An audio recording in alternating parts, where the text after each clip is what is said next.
Saudara-saudari yang terkasih, kita jumpa lagi dalam Pelita Hati hari ini, Kamis tanggal 26 November 2020, hari biasa dalam Pekan Biasa yang ke-34. Bersama saya Romo Thomas Suratno SC dari Paroki Cilandak, Jakarta Selatan, mendengar dan merenungkan sabda Tuhan, yakni firman Tuhan yang tersurat dalam Injil Lukas, bab atau pasal 21, ayat 20 sampai dengan ayat 28. Yesus berkata kepada murid-muridnya, "Apabila kamu melihat Yerusalem dikepung oleh tentara-tentara, ketahuilah bahwa keruntuhannya sudah dekat."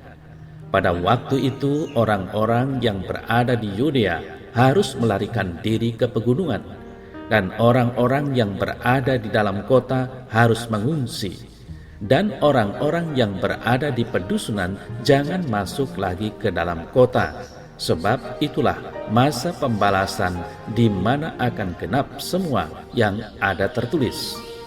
Celakalah ibu-ibu yang sedang hamil atau yang menyusukan bayi pada masa itu, sebab akan datang kesesakan yang dahsyat atas seluruh negeri dan murka atas bangsa ini, dan mereka akan tewas oleh mata pedang dan dibawa sebagai tawanan ke segala bangsa, dan Yerusalem akan diinjak-injak oleh bangsa-bangsa yang tidak mengenal Allah, sampai genaplah zaman bangsa-bangsa itu. Dan akan ada tanda-tanda pada matahari dan bulan dan bintang-bintang. Dan di bumi bangsa-bangsa akan takut dan bingung menghadapi deru dan gelora laut. Orang akan mati ketakutan karena kecemasan berhubung dengan segala apa yang menimpa bumi ini. Sebab kuasa-kuasa langit akan goncang. Pada waktu itu orang akan melihat Anak Manusia datang dalam awan dengan segala kekuasaan dan kemuliaannya. Apabila semuanya itu mulai terjadi, bangkitlah dan angkatlah mukamu, sebab penyelamatanmu sudah dekat. Saudara-saudari yang terkasih, Yerusalem yang adalah kota kudus, tempat berkumpul umat Yahudi setiap tahun, kini dinubuatkan akan hancur karena pendudukan asing. Orang-orang Yahudi tidak lagi akan menguasai Yerusalem. Justru orang asinglah yang akan menduduki Yerusalem.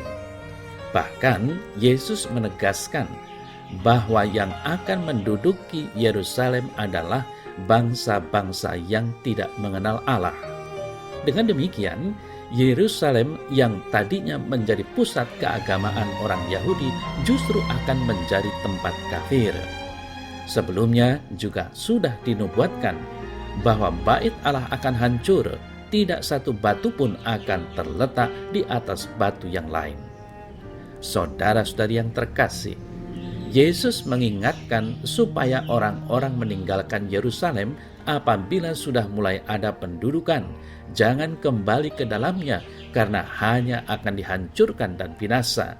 Lebih aman bila tetap di luar kota, tersebar di berbagai tempat baru yang tidak dikuasai mereka yang tidak mengenal Allah. Dengan demikian berarti meninggalkan kejayaan Yerusalem lama dan memulai hidup baru. Saudara saya terkasih, itulah Yerusalem lama. Yerusalem yang hanya mengandalkan keindahan bangunan fisik. Yesus datang dan menjanjikan kedatangan Yerusalem baru, yakni dirinya sendiri yang membawa keselamatan. Yerusalem lama akan hancur dan identitas mereka akan hilang. Yerusalem baru akan bangkit dan mengumpulkan semua bangsa, tidak hanya orang Yahudi, tetapi siapa saja yang mau datang dan menerima tawaran keselamatan dari Allah sendiri. Yerusalem baru tidak hanya menghimpun satu bangsa, namun seluruh bangsa. Yerusalem baru bukan hanya sekedar keindahan bangunan bait Allah, namun keagungan dan keluhuran Kristus yang tersalib. Saudara-saudari yang terkasih, kita hidup dalam Yerusalem baru. Sudah semestinya mempunyai pola hidup yang sesuai dengan Yerusalem baru itu pula. Yerusalem Lama menekankan aturan dan hukum. Aturan dan hukum utama dalam Yerusalem Baru adalah hukum kasih. Hukum kasih itu sepenuhnya ada dalam Kristus Yesus, Putra Allah yang hidup. Hukum kasih itu bukan lagi tertulis dalam batu atau prasasti, namun hukum itu terukir dengan tinta emas dalam tubuh yang kudus. Saudara saya terkasih, tubuh yang kudus itu kita santap setiap kali merayakan Ekaristi. Dengan demikian kita menjadi kediaman hukum kasih itu sendiri. Maka tubuh kita menjadi medan perjuangan untuk melaksanakan hukum itu. Itulah Yerusalem Baru, tempat kita mengungkapkan dan mewujudkan hukum Kristus. Diri kitalah yang menjadi hukum kasih itu dengan dasar utama adalah Kristus. Yerusalem Baru menjadi medan bagi kita untuk menjadi orang Samaria yang baik hati. Menjadikan semua orang sebagai sesama adalah kebaruan dari Yerusalem Lama. Justru karena beribadah, seorang beriman harus berani bersikap seperti orang Samaria yang baik hati itu.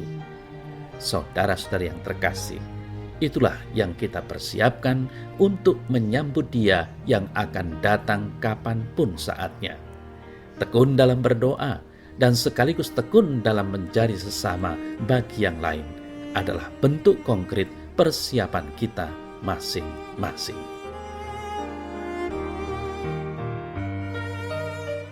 Ya Allah Bapa, datanglah kerajaan-Mu di atas muka bumi ini. Jadilah kehendak-Mu dalam hidupku. Curahkanlah Roh Kudus-Mu selalu atas diriku, sehingga aku kuat dalam pencobaan dan senantiasa berharap akhirnya aku dapat memasuki Yerusalem Baru, Yerusalem surgawi berkat kemurahan hati-Mu. Amin.